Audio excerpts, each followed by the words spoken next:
이거는 콘테 잘못이다. 그쵸. 아까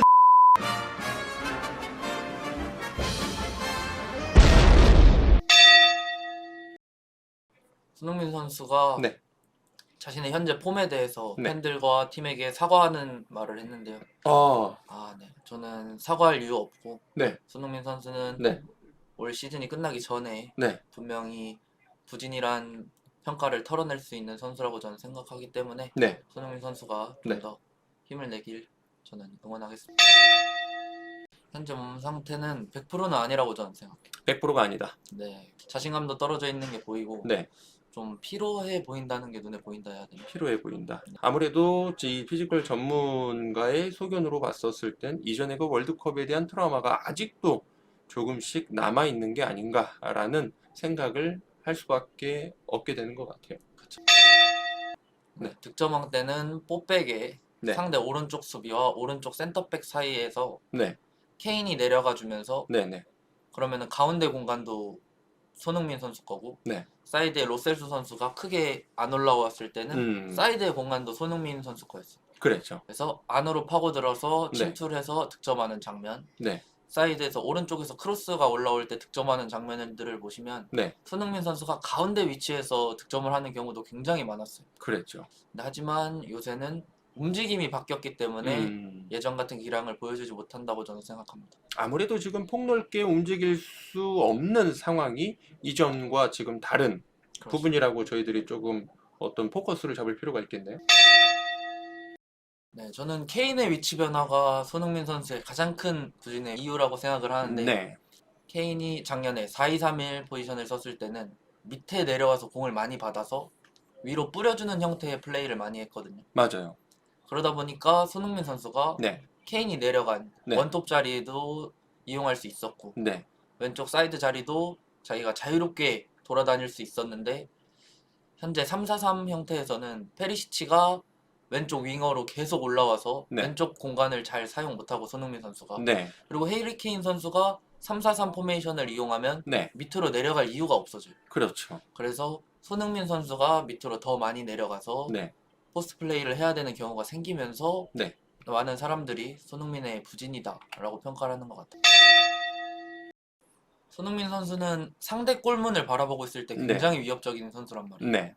근데 지금 콘테 3-4-3을 보면 손흥민과 브라이언 힐 선수를 굉장히 낮춰서 수비를 많이 해요. 네, 해리 케인 선수를 최전방에 두고 네. 그러면 손흥민 선수가 매우 낮은 수비 위치를 계속 보이는데 네. 그러면 뒤에 수비를 달고 네. 공을 받을 수밖에 없어요. 그러면 몸이 상대편 골대가 아닌 네. 자신의 팀의 골대를 바라보는 상황이 계속 많이 연출이 되겠죠. 그렇죠. 우리 골대를 바라보고 있을 때 네. 페리시치 선수가 왼쪽으로 돌아 나간단 말이에요. 그렇죠. 그래서 페리시치 선수가 손흥민 선수보다 더 공격적인 모습을 사이드에서 보여주면서 네. 아마 많은 사람들이 페리시치 선수와 손흥민 선수가 맞지 않는다. 손흥민 선수가 공격을 해야지 왜 네. 페리시치 선수가 공격을 하고 있냐 네. 라고 많은 말을 하고 있는 것 같아요. 페리시치 선수가 들어옴으로써 네. 손흥민 선수가 자유로워지지 못하는 거는 네. 맞는 말인 것 같아요. 네. 현재 언론에서도 네. 페리시치 때문에 손흥민 선수가 자유롭게 플레이하지 못하고 있다. 네. 페리시치 선수가 안으로 들어가기 자꾸 강요한다. 네. 라고 이야기하는데 지금 손흥민 선수의 포스트 플레이는 완벽하다고 생각하십니까? 아니요. 전혀 완벽하지 못하다라고 보시는 거죠. 네네. 그 이유는 뭘까요? 지금까지 해왔던 플레이가 아니기 때문에. 네. 단순하게. 네네. 전혀 그 부분에 대해서 이해를 못하고 있다. 그렇게 봐야 될까요? 노력을 하는 것 같은 느낌이 자꾸 들거든요. 아, 그쵸. 그렇죠. 노력을 하는 것 같은 느낌이 잘한다라고 생각을 사실 객관적으로 할 수가 없다라는 거죠. 네, 안 맞는 옷을 입고 있다는 느낌이 강하게 들고 있죠, 현재는. 원래 콘테 감독이 작년에는 네. 4-2-3-1을 들고 나왔어요. 네. 콘테 감독이 원래 잘하는 포지션이 3백을 이용하는 거예요. 3백을 네, 이용한. 작년에는 토트넘에 부임한 지 얼마 되지 않다 보니까 네. 자신이 잘하는 걸 하기보단 네. 선수들의 장점들을 찾아서 네. 선수들에게 맞춘 포메이션을 했다면 네. 올해는 자신이 잘하는 3-4-3을 가지고 네. 경기 운영을 하려고 하다 보니까 네네. 손흥민 선수가 어쩔 수 없는 포지션 변화 때문에 피해를 많이 보고 있다. 힘들어하고 있는 것 같습니다. 네. 자신의 전술에 선수들이 맞춰주기를 원하는 감독인데 네. 아마 그래도 손흥민 선수한테는 어느 정도 좀 손흥민을 맞춰주지 않을까라고 저는 개인적으로 생각합니다. 지슬님은 객관적으로 콘테 감독을 싫어하죠? 저는 좋아합니다. 지금까지 계속 콘테 감독 무리한 3-4-3 전술을 요구했다고 하면서 지금 또 물으니까 또 아니라고 하는데. 미토마카오르 같은 경우 이제 골반의 축이 좁기 때문에 그 안에서 오는 그 발목 특유의 감각과 더불어서 탄력적인 골반과 무릎의 밴딩으로 인해서 나오는 탄력적인 움직임이 볼 컨트롤과 아주 연관성이 있다는 걸 제가 이전에 말씀을 드렸고, 실질적으로 미토마 선수 같은 경우는 볼이 없었을 때 스피드와 볼을 가진 상태에서 스피드는 상당량의 차이가 있는 것을 사실 저희들은 객관적으로 볼 수가 있죠. 네. 근데 손흥민 선수, 오늘의 이제 손흥민 선수의 이제 드리블 차이를 본다라면, 피지컬적인 분석에서 본다.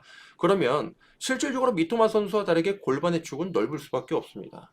골반의 축이 넓고 그 다음에 골반에 붙어있는 영역의 상체에 붙어있는, 특히 전면과 후면에 붙어있는 그 근육량의 밸런스는 가히 독보적이란 말이죠.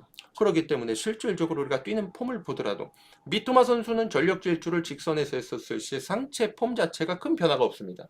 하지만 손흥민 선수 같은 경우는 볼을 가진 상태에서 직선으로 전력 질주를 할 시에 실질적인 상체 포지션의 모든 폭이 벌어짐과 동시에 스피드를, 전력 질주를 같이 겸해서 하는 경향이 있거든요. 그렇죠. 그렇기 때문에 볼 터치를 할 때 첫 터치, 두 번째 터치, 모든 터치를 하는 순간에 볼의 위치는 항상 내 발에서 멀어질 수밖에 없다라는 거죠.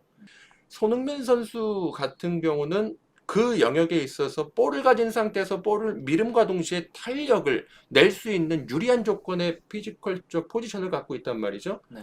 실질적으로 볼을 밀고 나서 내가 볼을 미는 순간에 무릎과 골반 사이의 후면 근육인 햄스트링의 영역이, 미토마 선수는 밴딩이, 무릎의 밴딩이 낮기 때문에 과한 밴딩과 동시에 발목의 탄성을 써야 되는 영역이 있기 때문에, 골반축이 좁기 때문에 실질적으로 아무리 직선에서 고르 가진 상태에서 뛴다 한들 햄스트링의 영역의 길이를 길게 쓸 수가 없어요. 네.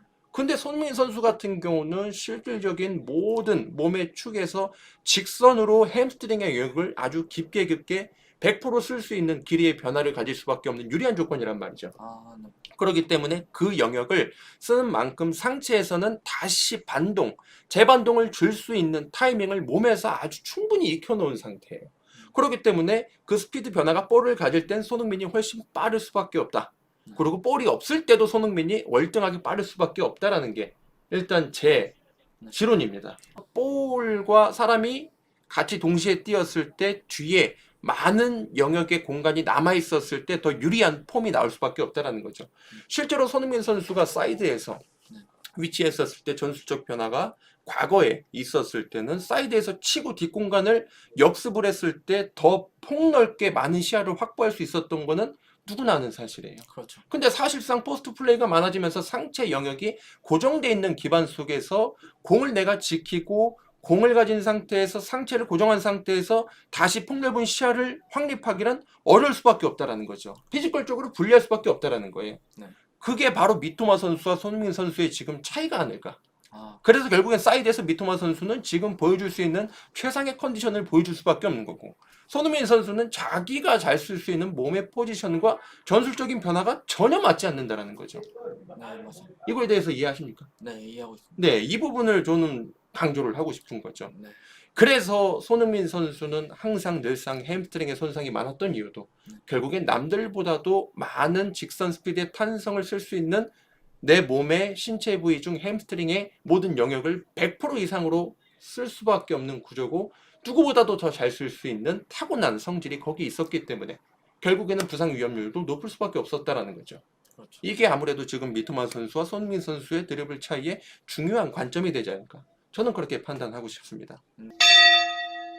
미토마와 손흥민 선수의 이제 차이에 대해서 좀 더 심도 있는 우리 구독자분들과 토의할 수 있는 토론의 장을 만드는 게 또 저희 또 생각에 있죠. 네, 그렇죠. 우리 그때 지슬님하고 그 다음에 이제 송실세랑 같이 라이브를 한번 키려고 하는데, 네, 그때 이제 혹시 이 영상을 보신 구독자분들께서 많은 질문들을 해주셨으면 좋겠습니다. 그건 저희들이 추후 공지를 하도록 하고, 손흥민 선수는 겁먹을 거 없다. 미안해할 필요 없다. 그쵸. 굳이 그런 사과 안 해도 된다. 그쵸. 이거는 콘테 잘못이다. 그쵸. 아까 싫어한다며. 알겠습니다. 자, 그러면 방송 여기까지 하는 걸로. 자, 지금까지 빠따꼬의 축구 피지컬 전문가 송실세와 지슬입니다. 감사합니다. 감사합니다.